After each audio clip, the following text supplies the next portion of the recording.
Mais il y a certains dangers, certaines choses qu'il faut affronter, honnêtement. Premièrement, si on va à une école biblique trop jeune, on risque de devenir simplement un prédicateur professionnel. Et notre monde chrétien souffre d'une façon épouvantable de cette mentalité créée par une sorte de clergé évangélique, si vous voulez, des hommes qui ne savent pas gagner leur vie, qui n'ont pas de métier, ils ne connaissent que la prédication comme moyen de vivre, et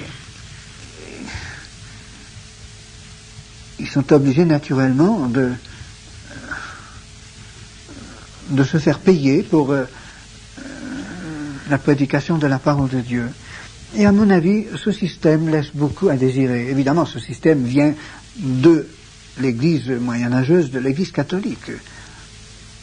Et les réformateurs ont en grande partie conservé ce système. La plupart des églises ont conservé ce système. Dieu, évidemment, bénit un homme, non pas parce qu'il est dans un système ou en dehors d'un système, mais il le bénit selon sa foi et son obéissance à la parole de Dieu. Et je connais beaucoup de personnes qui sont infiniment supérieures à moi-même, qui sont salariés dans de différentes églises. Enfin, je ne parle contre personne. Seulement, je suis convaincu que l'Église aujourd'hui, d'une façon générale, et l'œuvre de Dieu souffre de cette tendance à rendre professionnelle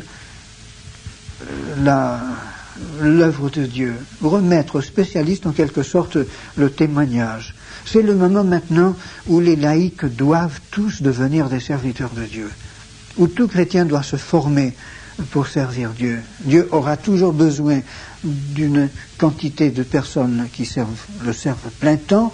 Personnellement, j'aimerais voir 1000 jeunes gens se lever aujourd'hui en France pour le servir plein temps, 10 000 même. Mais il ne faut pas, à mon avis, créer la mentalité cléricale dans notre monde évangélique. Et c'est un danger. Tous les prophètes d'Israël, autant qu'on le sache, avaient un métier et ont abandonné le métier lorsque Dieu les a appelés. Le Seigneur Jésus lui-même a eu un métier. Il a travaillé pour gagner sa vie jusqu'à l'âge de 30 ans. Mais lorsque Dieu l'a appelé, il a abandonné son métier et sa maison. Les apôtres aussi, autant que nous le sachions, avaient un métier. L'apôtre Paul avait un métier. Les 12 apôtres avaient tous un métier avant d'être appelés à un service plein temps. L'apôtre Paul reprenait son métier de temps en temps, quand il le pouvait. Lorsqu'il avait la possibilité de gagner sa vie comme tout le monde, il le faisait. La plupart du temps, il n'avait pas le temps de le faire, mais il pouvait le faire. Et j'estime que le fait d'avoir un métier, d'avoir un travail normal comme tous les hommes, est d'une valeur inestimable pour un homme de Dieu. Premièrement, il connaît par là la vie de tous les hommes. Il sait en quoi consiste la vie du chrétien dans le monde qui doit gagner son pain et maintenir sa famille face à toutes les tentations, les problèmes et les difficultés qui lui sont imposées par sa situation dans le monde. Et souvent, le prédicateur professionnel n'a vraiment aucune idée de la lutte terrible qui existe chez ceux qui doivent gagner leur vie dans ce monde dur et malhonnête. Et deuxièmement, il est bon pour un homme de Dieu de savoir qu'il peut à la rigueur arrêter de prêcher et gagner sa vie en faisant des souliers ou en étant boulanger ou dans l'enseignement ou de n'importe quelle autre façon. De cette façon, il n'a pas peur d'être rejeté en tant que prédicateur. Je crois que beaucoup de serviteurs de Dieu ont peur d'être excommuniés, d'être rejetés, mal vus, critiqués par leur Église, par les Églises, sachant que de cette façon, ils risqueraient peut-être un jour de ne plus pouvoir gagner leur vie et maintenir leur famille. C'est un danger terrible. Et j'en sais quelque chose, j'en parle en tant que serviteur de Dieu moi-même. Alors que le fait de pouvoir gagner sa vie d'une façon indépendante donne à un serviteur de Dieu un certain respect humain, dans le bon sens du mot, qui est peut-être nécessaire et qui lui enlève la crainte de la critique.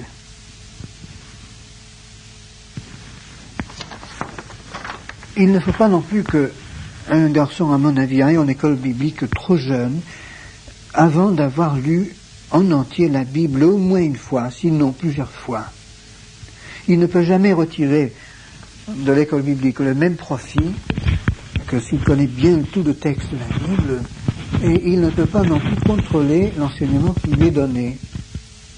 Heureusement qu'il y a certaines écoles bibliques qui sont vraiment bibliques et qui ont une très grande valeur, mais même dans l'école et dans l'église la plus parfaite, il y a toujours de l'imperfection. Sur cette terre, on ne trouve jamais la perfection. Et il est bon pour un jeune homme qui écoute un enseignement de pouvoir contrôler cet enseignement par la parole de Dieu elle-même. Non pas d'écouter l'enseignement dans un esprit de critique, mais avec un esprit ouvert sur la parole de Dieu. Et puis, en école biblique, on risque aussi de recevoir une sorte de vision et de vie et de connaissance que je peux appeler d'occasion, au lieu d'être une vision directe de Dieu. Si le garçon n'a pas trouvé Dieu face à face, dans le désert, seul, dans une expérience authentique et profonde de Dieu, avant d'aller en école biblique et d'être enseigné par d'autres personnes pendant 1 an, 2 ans, 3 ans, il risque de ne jamais avoir une telle vision de Dieu. Et à mon avis, cette vision compte plus que l'école biblique, compte plus que toute la formation, puisque c'est là le message authentique du serviteur de Dieu. On ne peut donner aux autres une connaissance de Dieu qu'on n'a pas soi-même. Alors si le garçon va en école biblique sans avoir cette expérience authentique de Dieu, personnelle, il risque de se mettre une barrière entre lui et justement cette expérience. Maintenant, combien d'années faut-il passer en école biblique? C'est Dieu seul qui peut diriger chacun. Et loin de moi de vouloir critiquer soit les écoles bibliques ou ceux qui vont en école biblique. Mais dans mon opinion personnelle, je crois que dans la majorité des cas, il est dangereux de faire 3 ans d'école biblique ou d'école de théologie. Je sais que les écoles réclament presque toujours 3 ans d'études. Évidemment, du point de vue académique, c'est très souhaitable. Mais du point de vue spirituel, je m'en doute. Je doute fort de la valeur de 3 ans de suite. Il vaudrait mieux que les années d'études soient intercalées par des années de travail spirituel, de bagarre, d'évangélisation, plutôt que de faire 3 ans de suite, encore très jeune. On sort de l'école biblique avec l'illusion de tout savoir et d'avoir une formation toute faite, et tout le monde suppose qu'on a cette formation, nous met tout de suite sur un piédestal et on nous appelle monsieur le pasteur, etc.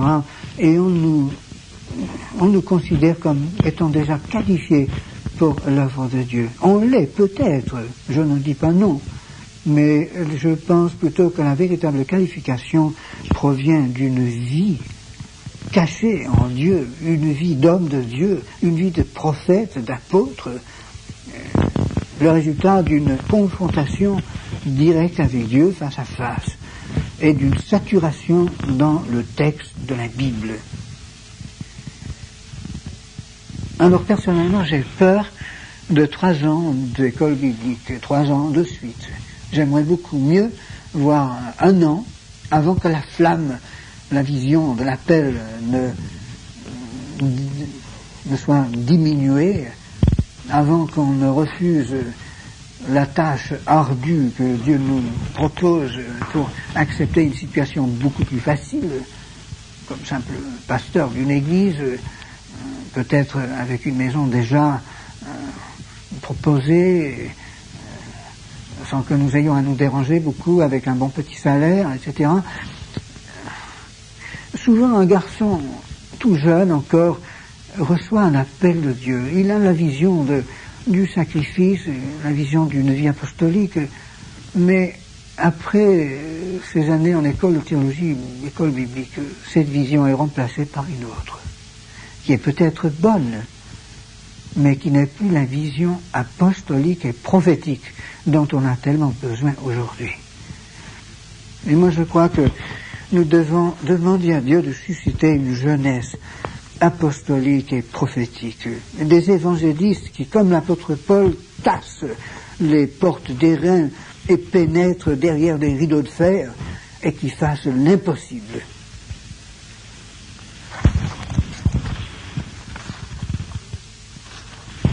Autre chose, il faut donner aux garçons l'idée de bâtir une bibliothèque personnelle, de livres utiles. Il faut commencer peut-être avec un très bon atlas de la Bible, par exemple celui de Gollenberg, avec les petits atlas aussi de Tellier, des Deux Testaments, et ensuite le dictionnaire de la Bible de René Pache.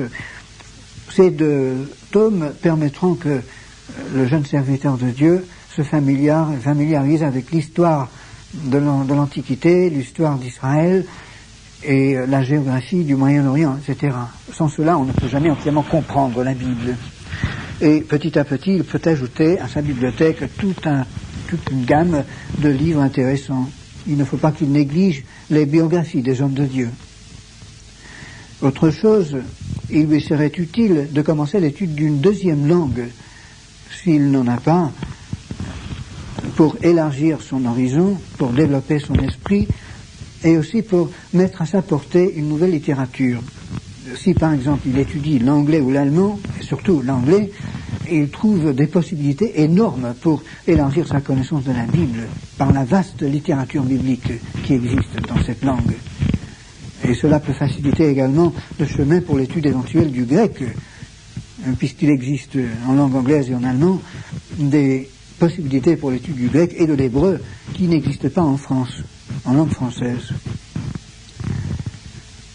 Ensuite, il ferait bien de commencer à potasser, si vous excusez l'expression, l'histoire de l'Église, l'archéologie, l'histoire de l'Antiquité, l'Égypte, Babylone, la Syrie, la Grèce, Rome, la Perse, etc.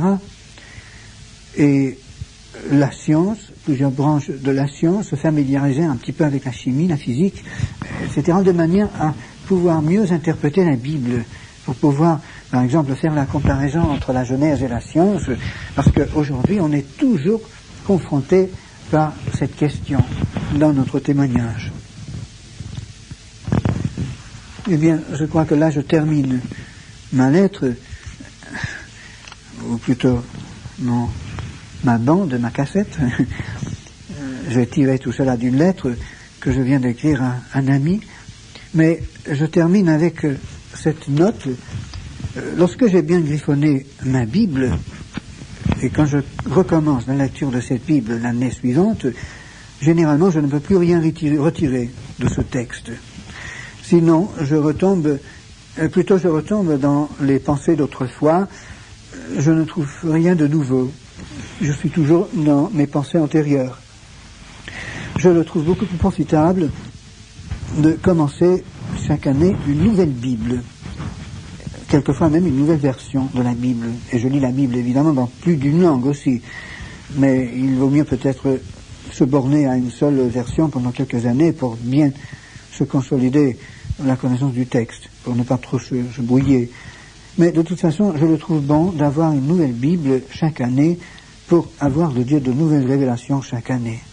Et je garde quelquefois une Bible par exemple en anglais, une Bible en français, particulièrement pour la prédication, une Bible très annotée, et je tâche de caler la plupart de mes notes, de mes idées dans cette Bible-là, et elle me sert pour les prédications, mais elle ne me sert plus pour l'étude biblique, pour moi-même. Après avoir...